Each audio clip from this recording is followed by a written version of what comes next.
সকলকে নিয়ে থাকতে আমি ভীষণ ভালোবাসি। হ্যাঁ, আমি এমনটাই। কিন্তু মানুষ আমাকে চিনতে পারে না। মানুষ তাদের ইচ্ছেগুলো আমার উপর জোর করে চাপাতে শিখেছে। যখন আমি দুঃখে কাতর হয়ে ভেঙে পড়েছি, তখন আঘাতের ওপর আঘাত করতে শিখেছে। কেউ কিন্তু আমার পাশে দাঁড়ায়নি। আমাকে কেউ আগলে রেখে একবারের জন্যও বলেনি যে সব ঠিক। আমি যখন কান্নাকাটি করতাম, আমার চোখের জল মোছার জন্য শুধুমাত্র আমার হাজব্যান্ডই পাশে দাঁড়িয়েছে, বাকি কেউ আসেনি। সবাই যে যার সময় অনুযায়ী পাশ থেকে সরে গেছে। Hello everyone, welcome back to our channel. কেমন আছো তোমরা? আশা করি ভালো আছো, আর আমিও ভালো আছি। আমার নতুন আরও একটি ভিডিওতে তোমাদের সবাইকে জানাই অনেক অনেক স্বাগত। এখন ঘড়ি কাটায় 8:30 বাজে, আর ঘুম থেকে এই মাত্র যাচ্ছি নিচেতে। মামা বাড়ি যাই, মামা বাড়ি ভারী মজা, কিল চার নাই। তুমি করো তা তা তা তা তা তা করো। তা করবি না, করবি না, ওখানে করবে। দেখ তুমি আমাদের না। হরে কৃষ্ণ, হরে কৃষ্ণ, কৃষ্ণ কৃষ্ণ, হরে হরে, হরে রাম, রাম রাম, হরে হরে। যখন আমার বোনের বিয়ে হয়নি, তখন আমার ইচ্ছে করতো বারবার করে আমি কবে মাসি হব। সে আমার কাছে অনেক আবদার করবে, সে আমার কাছে অনেক কথা বলবে, তার মনের কথাগুলো খুলে বলবে। তাকে তার মা মারলে আমায় ফোন করে বারবার করে বলবে, আবার মারতে এলে ওর মা আমার পিছনে লুকোবে। মাসি হওয়ার আনন্দটা হচ্ছে একদম অন্যরকম। মা যেমন একটা বাচ্চাকে আঁকলে বড় করে, তার থেকেও দ্বিগুণ পরিমাণ ভালো কিন্তু একজন মায়ের থেকে মাসিই বেশি বাসে।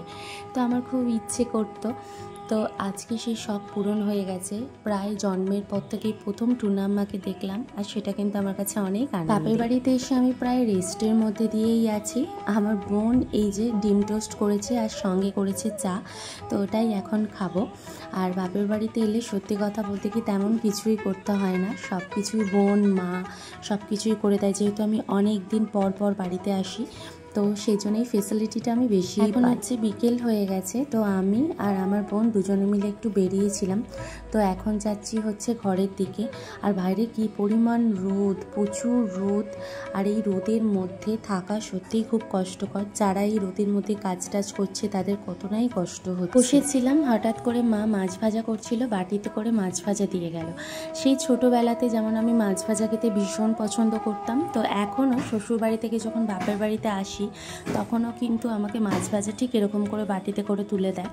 আর আমি চিকেন ডিম এইসবের থেকে মাছটা একটু খেতে বেশি পছন্দ করি। আর যখন স্কুল টুল বা কলেজে পড়তাম, তখন কিন্তু বেশিরভাগ সময় আমি যখন যেতাম সকালবেলা স্কুলে বা কলেজেতে মাছ দিয়ে ভাত খেতাম, বাড়িতে এসে মাছ দিয়ে ভাত খেতাম। আবার সন্ধেবেলা আমার মায়েরা হয়তো এমনই হয়, মায়েরা যে একাদশী রান্না বান্না কিছুই কিন্তু করতে দিই, তারপরও কিন্তু মা আমাদের জন্য রান্না বান্না করেছে। আমার জন্য মাছের ঝাল, মাছের ঝোল, ভাত, শাক, ডাঁটা সমস্ত কিছু রান্নাবান্না করে দিয়েছে।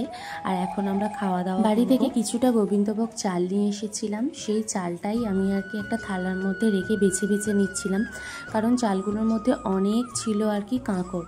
তো এখানে দেখলাম ভাই ডিম ভাজা করছিল, তো ভাইকে বললাম আমাকে একটু ডিম ভাজা দিবি। আসলে নিজে বাড়িতে রান্না করে খেলে কিন্তু ভালো লাগে না, কিন্তু ভাইয়ের কাছ থেকে নিয়ে এইরকমভাবে খেতে বা বোনের কাছ থেকে নিয়ে খেতে কিন্তু বেশ মজা লাগে। তো ডিমের পোচ বানিয়েছিল, সেখান থেকে আমরা সবাই মিলে একটু একটু করে খেয়ে বাড়ি, তাই একটু আমাকে ছাড় তো তোমরা নিশ্চয়ই দেবে। দুদিনের ভিডিও একসঙ্গে কিন্তু আমি দিয়েছি। এটা পরের দিন সকালবেলা পাউরুটি আর সঙ্গে ছিল চা।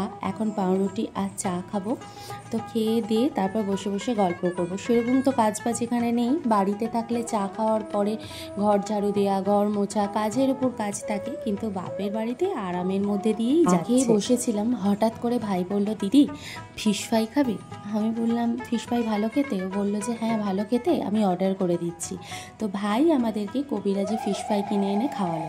কী যে ভালো লাগলো খেতে। আর এদিকে টুনিকে ওর মা স্নান করাচ্ছিল, আর উপরেতেই আমরা সবাই মিলে বসে কিন্তু আজকে খাওয়া দাওয়া করব।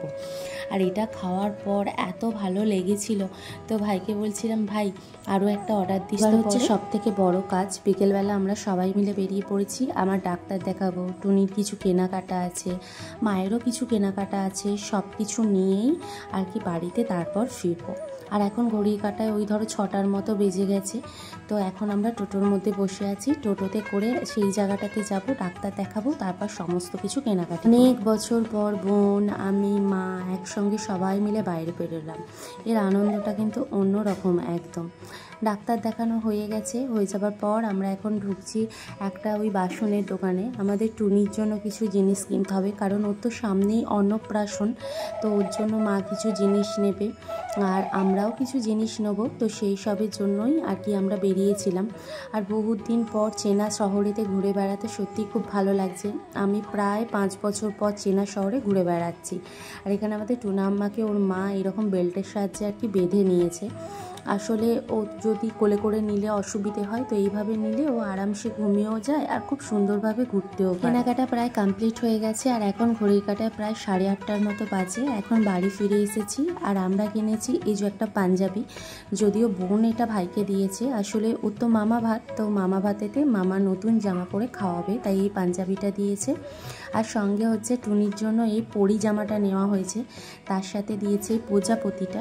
আর ওর জামাটা এত সুন্দর, ওকে পরানোর পর এত ভালো লাগছিল, কিন্তু তোমাদেরকে দেখাবো না, তাহলে তোমাদের তো পুরনো হয়ে যাবে। তো আর কি যেদিন অন্নপ্রাশন আছে সেদিন তোমাদেরকে দেখাবো।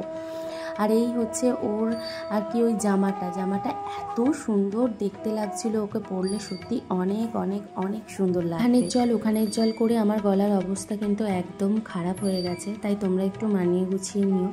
আর এই যে টুনির জামাটা দেখতে পাচ্ছ, টুনির জামাটা কেমন হয়েছে অবশ্যই কিন্তু কমেন্ট বক্সে কমেন্ট করো। আমি পছন্দ করে দিয়েছি, আর মা কিন্তু ওর অন্নপ্রাশনেতে এই জামাটাই দেবে।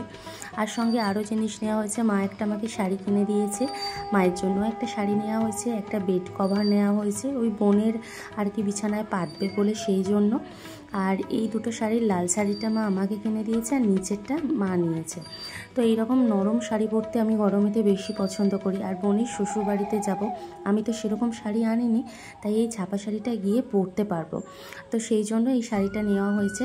তো বেশ ভালো লাগছে, বেশ আনন্দও হচ্ছে, কারণ কদিন পরেই আমার টুনা মাটা খাবে হচ্ছে ভাত। তো বন্ধুরা কেমন লাগলো অবশ্যই জানিও।